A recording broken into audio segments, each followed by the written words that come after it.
and law enforcement to help maintain law and order so that other Americans can exercise their rights free from violence against themselves or their property.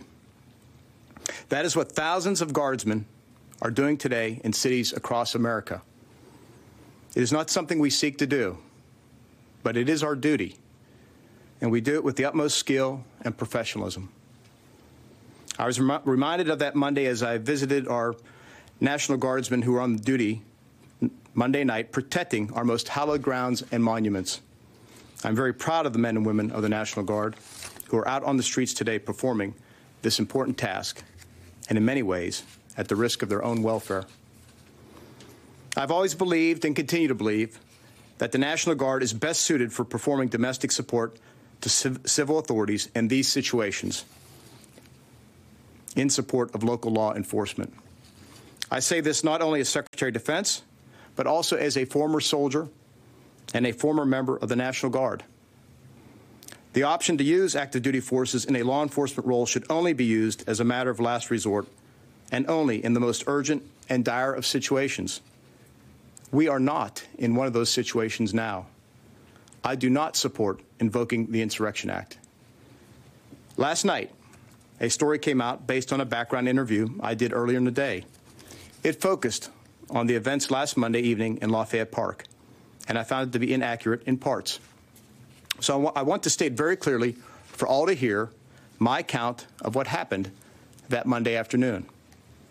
I did know that following the President's remarks on Monday evening, that many of us were going to join President Trump and review the damage in Lafayette Park and at St. John's Episcopal Church.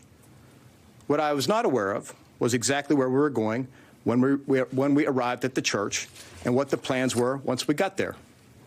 It was also my aim, and General Milley's, to meet with and thank the members of the National Guard who were on duty that evening in the park. It is something the President likes to do as well.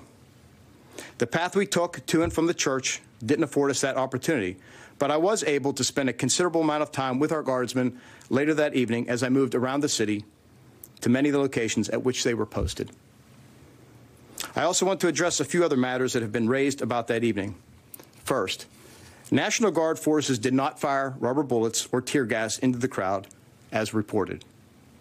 Second, guardsmen were instructed to wear helmets and personal protective equipment for their own protection, not to serve as some form of intimidation. Third, military leaders, including the chairman of the Joint Chiefs of Staff, were wearing field uniforms because that is the appropriate uniform when working in a command center and meeting with troops in the streets. Fourth, it wasn't until yesterday afternoon that we determined it was a National Guard helicopter that hovered low over a city block in D.C. Within an hour or so of learning of this, I directed the Secretary of the Army to conduct an inquiry to determine what happened and why, and to report back to me.